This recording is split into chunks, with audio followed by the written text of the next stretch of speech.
Saludos cordiales, señores ministros, llamadas hermanas. Te saludo desde la Sierra del Ecuador, siendo las 8 de la mañana. Que el Dios Altísimo te bendiga. El día de hoy queremos comenzar a través de nuestra escuela de teología bíblica, a través del Ministerio de Restauración Doctrinal a las Naciones. Y queremos comenzar el día de hoy con la devocional número 1, de lo cual vamos a comenzar con el primer libro de la Biblia, el libro del Génesis. Y vamos a titular a estas enseñanzas los principios básicos. En este estudio del libro del Génesis vamos a poner como título, como les dije, seamos básicos. Y vamos a estar entrando a las profundidades doctrinales desde el capítulo 1 al capítulo 11. Para utilizar este libro, quiero ponerles de ejemplo que supongamos que usted desea utilizar una computadora. Si usted, por ejemplo, va a conducir un automóvil, escalar una montaña, tenemos que siempre comenzar con los rudimentos básicos. El talentoso Mozart tuvo que aprender las escalas musicales. El dramaturgo y escritor William Shakespeare tuvo que aprender el alfabeto de la lengua inglesa antes de escribir sus grandes obras. Los científicos, damas y caballeros más brillantes, tuvieron sus inicios en los cursos más sencillos de química o física. Toda persona sabe que si quiere triunfar o llegar, tiene que conocer los principios básicos. Los rudimentos, amados hermanos, son aquellas verdades básicas que constituyen el cimiento sobre el cual se toman grandes decisiones.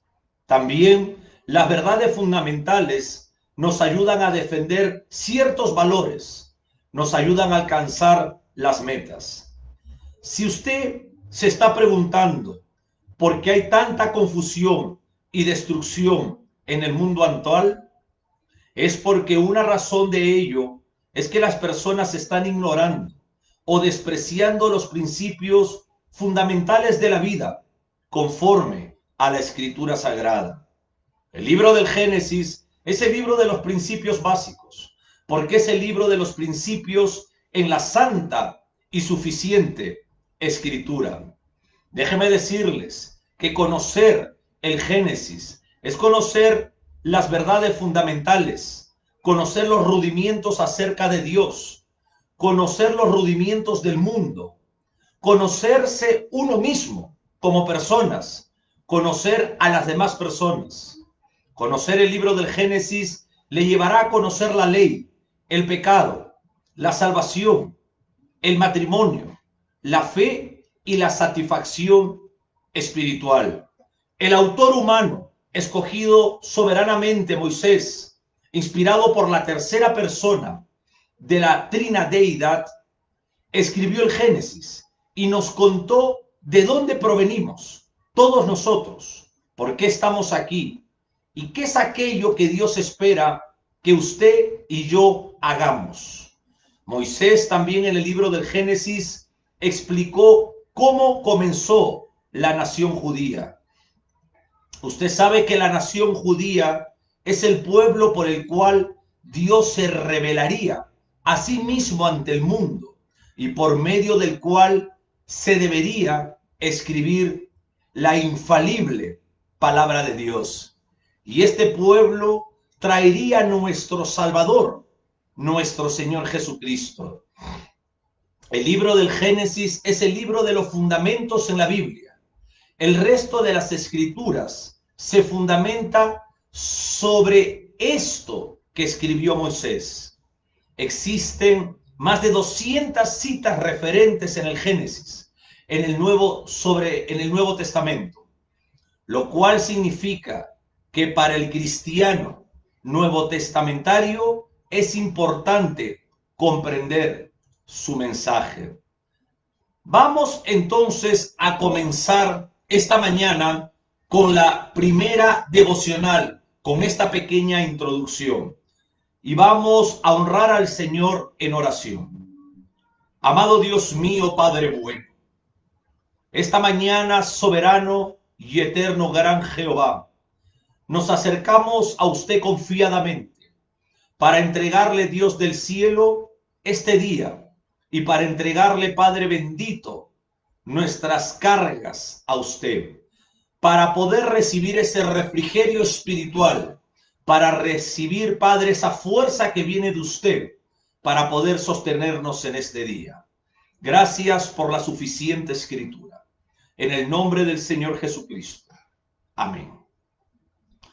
Quiero comenzar esta primera devocional hablando antes de la creación. A pesar de tener el nombre Génesis, que significa comienzo, principio, y a pesar de su posición como el primer libro de la Biblia, el libro del Génesis no es el principio de todas las cosas. Si usted lee Génesis capítulo 1:1, vamos a recordar la frase que comienza este libro. En el principio, Dios. Antes que estudiemos los principios que se mencionan en el libro del Génesis, en los capítulos del 1 al 11, vamos a percatarnos de aquello de lo que Dios hizo antes de lo que está registrado en el libro del Génesis. Después de todo esto, damas y caballeros, vamos a examinar lo que Dios hizo tal y como se encuentra registrado en su propia palabra. Y por último, vamos a examinar lo que ocurrió después del Génesis.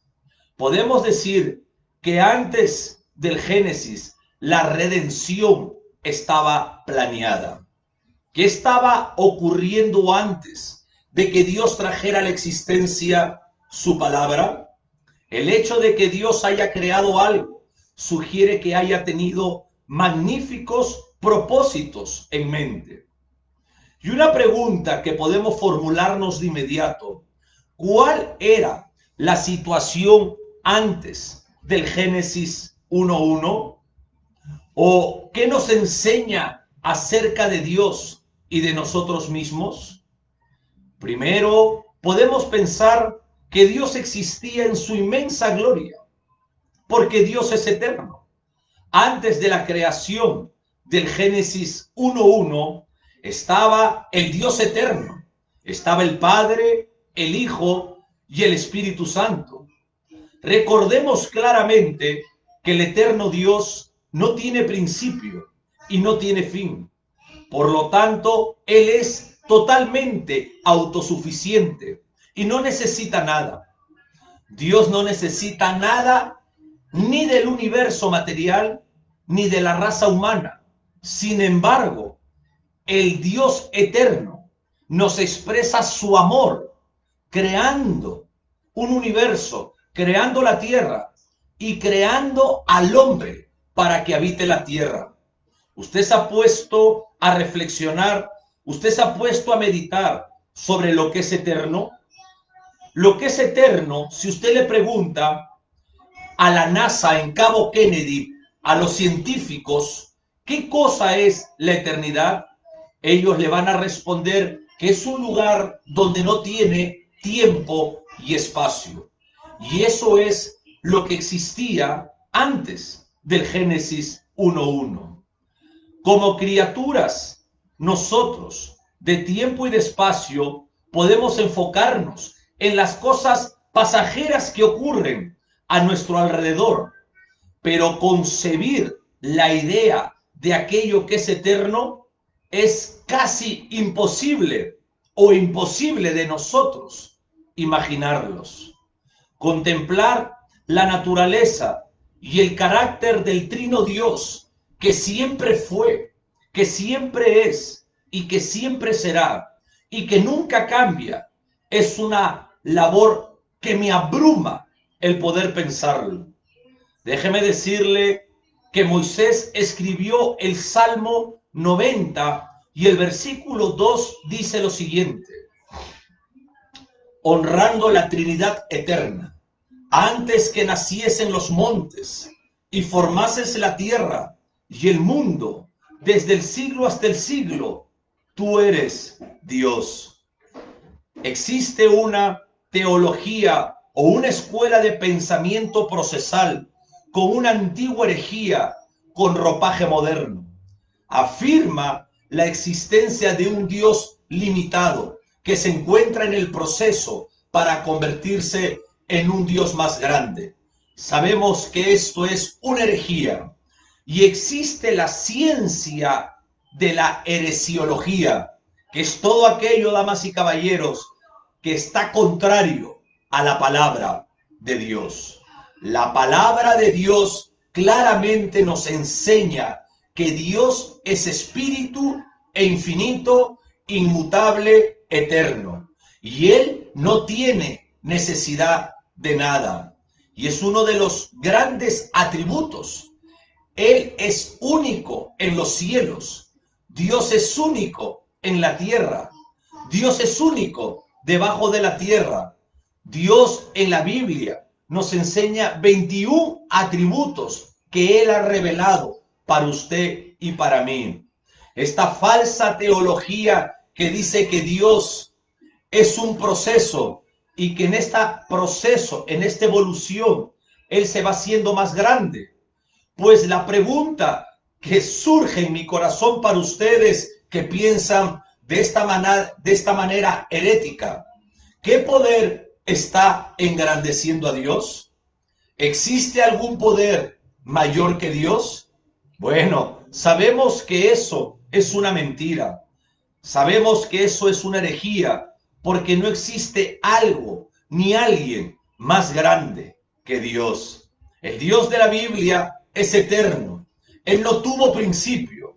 El Dios de la Biblia es infinito y no conoce los límites del tiempo. Él no conoce los límites del espacio. Dios es eterno y no puede mejorar porque Dios no tiene cambio de variación. Dios es inmutable y eso es lo que nosotros debemos de aprender. Eso es lo que nosotros debemos de entender, que este mundo caído ha pecado contra Dios y que nosotros debemos de buscar a Dios porque Él es nuestro creador.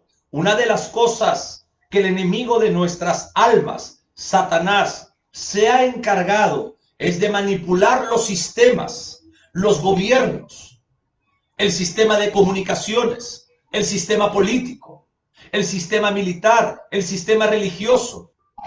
Y todo lo que nosotros ahora estamos observando es la cosecha de nuestro pecado. Dios dejó el aire y el hombre no conoce de dónde procede el aire. El hombre no viene ni del mono ni de ninguna explosión. La humanidad tiene un problema y déjeme decirle que William Shakespeare, el escritor y dramaturgo, al problema de la humanidad le llamó el defecto trágico. El padre del psicoanálisis, Sigmund Freud, al problema de la humanidad le llamó la sexualidad infantil. Karl Marx, el socialista comunista, al problema de la humanidad le llamó la lucha de clases. Ahora, el creador de los cielos y de la tierra, el Dios espíritu infinito y soberano, al problema suyo, al problema mío, al problema de las naciones, a las guerras internas, a las guerras externas, a los problemas dentro del matrimonio, a los problemas con los hijos, a los problemas familiares, a los problemas laborales, le llama pecado. La palabra pecado en el griego tiene varias connotaciones. Una de ellas en el griego literal es amartina. De ahí se deriva la doctrina de la amartología, que es la doctrina referente al pecado. La palabra amartina, que significa pecado, significa errar en el blanco. Usted y yo siempre estamos buscando de hacerlo mejor, pero no podemos alcanzarlo. ¿Por qué? Porque tanto usted como yo somos pecadores delante de Dios. Es por eso que podemos observar los fracasos que nosotros tenemos como seres humanos. Pero déjeme decirle algo más.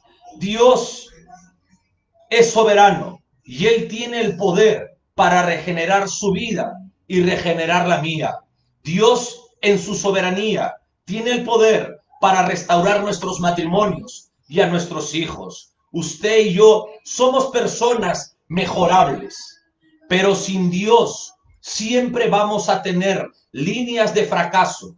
Y no solamente eso, sino que la Biblia nos habla de una vida de ultratumba, una eternidad de muerte y una eternidad de vida.